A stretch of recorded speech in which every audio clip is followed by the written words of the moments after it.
Mon ex est ambigu, pas facile du tout d'évoluer dans une telle situation. Est-on en train de me garder sous le bras? Est-on en train de construire quelque chose de positif? Dois-je y voir des signes dans la communication et l'attitude de mon ex? Ou l'espoir est-il complètement perdu? C'est ce que nous discutons à travers cette vidéo qui commence juste après le générique.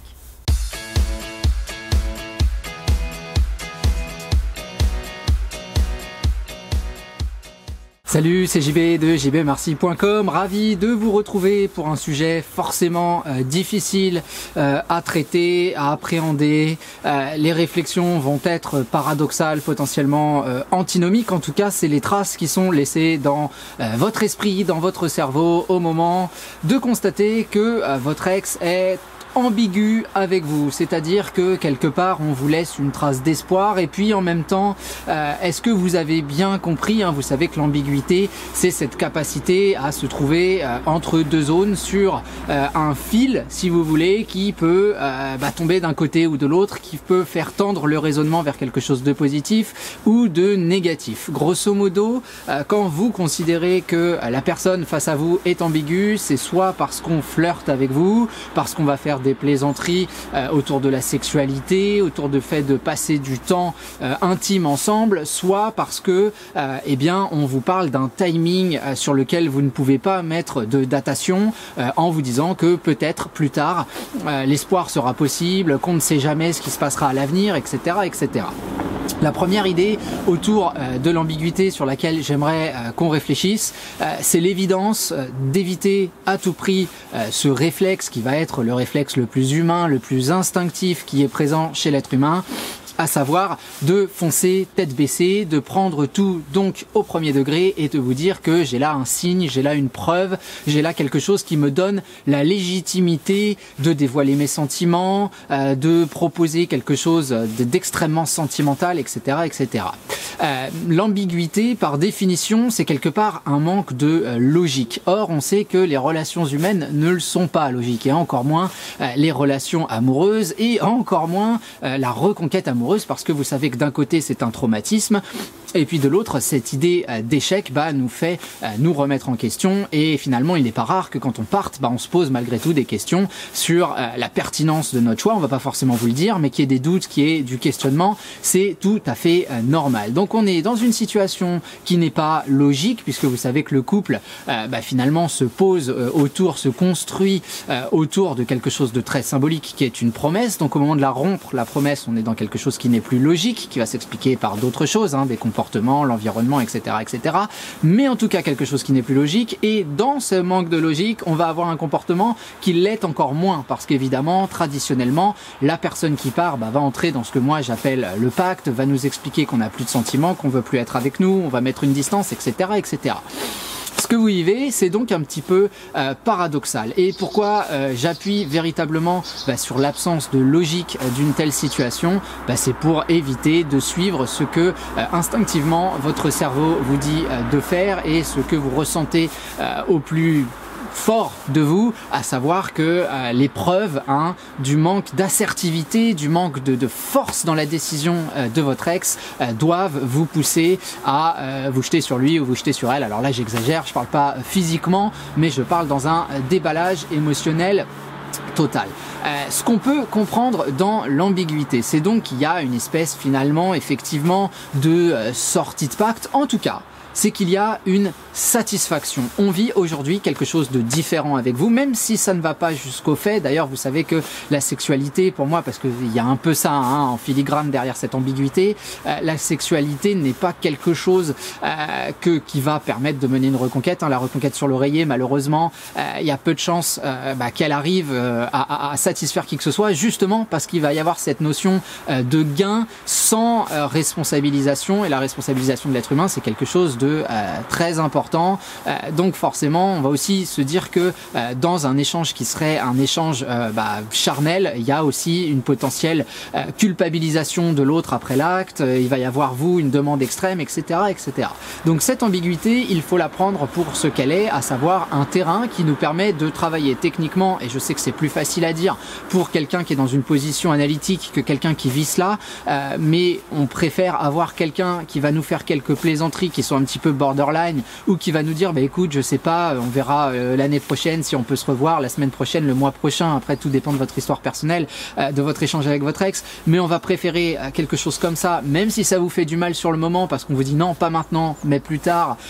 ou qu'on vous fait une plaisanterie sur votre physique ou j'en sais rien, qui soit un peu avantageuse, on va préférer ça que quelqu'un qui vous bloque de partout, qui ne vous parle plus et qui change de trottoir quand on vous croise, évidemment. Donc cette ambiguïté, comme je vous le disais, c'est finalement un terrain qui va nous permettre d'avancer. Le plus grand risque étant que vous ne réussissiez pas à jongler, à marcher sur cette ligne. Moi, je vous vois quand vous êtes dans cette ambiguïté avec votre ex comme un ou une funambule. Vous marchez donc sur ce fil entre deux buildings et c'est haut, ça fait peur et puis il y a des coups de vent, ça bouge, il va falloir faire super gaffe de garder l'équilibre. Et pour garder l'équilibre, il va falloir une certaine finesse d'esprit, il va falloir une certaine capacité à jongler entre premier et second degré. Ce que j'entends là, c'est que bien souvent, si les imageries sont crues, si les idées partagées avec vous sont dénuées de sens, comme je vous le disais tout à l'heure, oui, on ne sait pas ce que la vie nous réserve, on verra plus tard. Nous, on va toujours se dire que finalement, ces paroles-là, ces images-là, bien y réfléchir, elles vont pouvoir correspondre à notre vision de la communication. Parce que face à l'ambiguïté, le système crise, c'est quand même une arme assez redoutable qui va nous permettre des clins d'œil, qui va nous permettre de rebondir et qui va nous permettre de jouer sur des images, de jouer sur des... Ouais, si, c'est véritablement ça, des images. Je parle pas de la petite image Panini, ni du montage Facebook, je parle d'images représentatives de votre situation. Et très clairement, alors là, ça c'est très dur à expliquer pour moi parce qu'il faudrait que je sache quel comportement votre ex a, quelle communication vous avez, etc., etc. Mais quand on me demande, voilà, comment réagir quand on flirte avec moi ou quand on me fait pas des promesses, mais des ouvertures de ce style, moi j'essaye de justement tout prendre au second degré et de répondre à travers des images qui vont être basées sur des éléments très palpables, très simples, très matériels. Je prends toujours un exemple qui est d'ailleurs un petit peu inversé. Une personne qui un jour envoie un texto tout simple, tout bête. On était passé devant un critère qui rappelait son ex et qui à la fois pouvait faire peur et pouvait faire plaisir, à savoir une araignée en chocolat. Ok, très bien. Petit envoi, machin, tatata. Et là, on a une réponse qui était assez incroyable sur cette capacité finalement à jouer entre les deux lignes, à savoir que il est clair que de choisir entre le plaisir et la peur est toujours quelque chose de difficile. Et là, on se dit que effectivement, il y a le premier degré où on nous dit que est-ce que je vais la manger cette araignée en chocolat parce que c'est une araignée, bout. Et puis en même temps, c'est du chocolat et youpi miam miam quoi. Voilà, là c'est relativement simple. Et puis on a ce second degré où on a bien l'impression qu'on nous parle pas forcément ni d'araignée ni de chocolat. Et bien quand on a cette capacité à donc rester sur cette fine ligne, cette capacité à jongler, c'est pour ça que j'utilisais ce mot-là tout à l'heure, entre les images, entre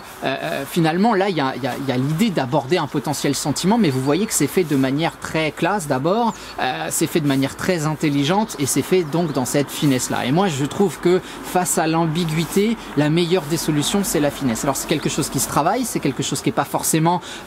encore une fois, ni simple, ni instinctif, mais vous devez malgré tout être consciente que si vous affrontez tête baissée cette ambiguïté, si vous la soulignez à votre ex, il va y avoir de la culpabilité, il va potentiellement y avoir une fermeture de la communication et puis il va y avoir une espèce de baisse d'intérêt. Dans l'ambiguïté, il y a un certain challenge et si ce challenge n'existe pas, si vous n'êtes pas dans la capacité de dire oui mais, de répondre ou non mais si vous voulez pour la sexualité, vous savez le truc, la carte VIP, ce genre de choses que j'utilise tout le temps, ces idées qui nous permettent finalement de nous débarrasser d'une situation en l'imaginant potentiellement possible plus tard sous condition, mais on n'a pas envie de dire à son ex d'accord on a un rapport sexuel, par contre demain tu me mets la bague au doigt, on a bien compris que niveau poids, niveau lourdeur, on va se poser là, ça va être relativement compliqué, donc on va trouver des images, des idées, des choses qui ont une récurrence dans notre environnement. Et là l'idée que moi je pense c'est l'idée de l'abonnement si vous voulez, c'est que voilà, pour entrer dans la salle de sport il faut effectivement une carte d'abonnement, sinon t'as pas le droit de rentrer, c'est réservé aux membres. Voilà, ce genre d'idées qui vont nous permettre à formuler de manière excessivement personnelle bien évidemment, mais finalement dans l'ambiguïté je trouve qu'il y a quelque chose de très intéressant. Pourquoi ? Parce que bien souvent, et peut-être plus que dans d'autres situations, cette présence-là de ce trait d'esprit, c'est pas toujours des traits d'esprit, hein, parce que parfois c'est même à la limite du salace, mais de ce positionnement, en tout cas, nous fait croire que la personne qu'on a face à nous est en contrôle, qu'il ou elle sait finalement les idées qu'il diffuse. Si tu me dis que je sais pas, quand j'irai mieux, ou quand toi t'iras mieux, ou quand la maison sera finie, ou quand je sais pas quoi, on pourra potentiellement se revoir, évidemment que quelque part tu me fais une promesse, bon, sans datation, mais une promesse, donc du coup moi je vais vraiment être dans la relance, dans l'attente, etc., etc. Et quand on nous fait entre guillemets cette promesse, on se dit que c'est complètement abusé qu'on soit pas revenu vers nous, que finalement c'était nous garder sous le coude, c'était jouer avec nous, tous les raisonnements, j'ai envie de dire, excusez-moi, mais de bas étage qu'on trouve un peu partout, parce que c'est tellement en manque de psychologie que j'arrive pas à trouver d'autres adjectifs sans être un peu agressif. Mais en tout cas, il y a cette idée que voilà, on m'a dit ça, donc on est en contrôle. Et non, hein, techniquement, il y a une satisfaction sans doute de voir qu'on est dans une situation qui est extrêmement différente d'une rupture traditionnelle où soit on va complètement se faire la tronche,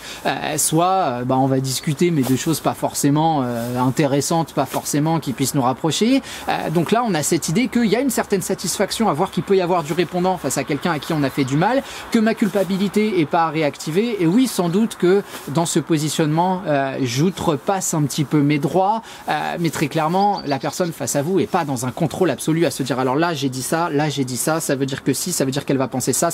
Très certainement que sur le moment de l'échange dans cette communication, il y a cette idée que, mais je pense qu'on est honnête avec vous. Finalement, ce qu'on vous dit, c'est qu'on n'est pas un devin, c'est qu'on ne sait pas ce qui peut se passer, ou que physiquement vous êtes toujours attirante, ou ce genre de choses. Donc ça reste des réalités qui ne remettent pas nécessairement en cause à l'instant où ils sont prononcés, où elles sont prononcées, la vérité de la relation, parce que la personne qui vous dit ça, c'est quand même une personne qui a été donc dans un couple avec vous, qui l'a consommé et qui a aujourd'hui une envie de contraste parce que X ou Y facteurs, raisons, occurrences ont fait que votre relation ne fonctionne plus et qu'il y a un constat d'échec aujourd'hui. Maintenant, ce constat d'échec n'empêche pas nécessairement la personne que vous avez face à vous de prendre du plaisir dans l'échange ou dans la fantaisie ou dans le fantasme ou dans l'imaginaire de retrouver une situation différente avec vous. Et quand je dis tous ces mots, on se rend compte que c'est un petit peu ce que nous on travaille et que finalement l'ambiguïté peut être quelque chose qui puisse proposer un challenge intéressant, qui puisse proposer du sourire, qui puisse proposer un vrai sens de la répartie, et c'est donc un terrain qui va nous permettre personnellement d'avancer, de reprendre un peu de force dans cette communication aussi, de montrer que dès qu'on nous dit quelque chose, dès qu'on nous dit un peut-être, on n'est pas là en train de se rouler par terre, de se dire dis-moi oui, dis-moi oui, dis-moi oui, en tapant des poings et des pieds par terre. Comme un gamin qui veut son Lego, quoi. Donc très clairement, je sais que c'est difficile à vivre, bien évidemment, parce que vous allez trouver que ça manque d'assertivité. J'entends même des gens me dire, mais moi je préférais qu'on me dise, va te faire foutre, je veux plus jamais te voir, plutôt que on verra le mois prochain et le mois prochain on me rappelle pas, ou plutôt que on me fasse des compliments sur mon physique ou je ne sais quoi, et puis que derrière, à part la relation sexuelle, la personne ne semble pas être intéressée par grand chose. Moi, je pense que comme dans tous les domaines de communication qui tournent autour de la reconquête amoureuse, on va avoir cette possibilité, cette capacité de déplacer le focus et d'en faire quelque chose de très mouvant, et encore une fois basé sur le challenge, basé sur quelque chose de très dynamique. Je sais que ça reste un petit peu pas très concret tout ça, parce qu'encore une fois il me faudrait cette capacité à analyser votre propre situation pour vous donner les exemples qui vous permettent de vaincre l'ambiguïté qui vous est proposée à vous.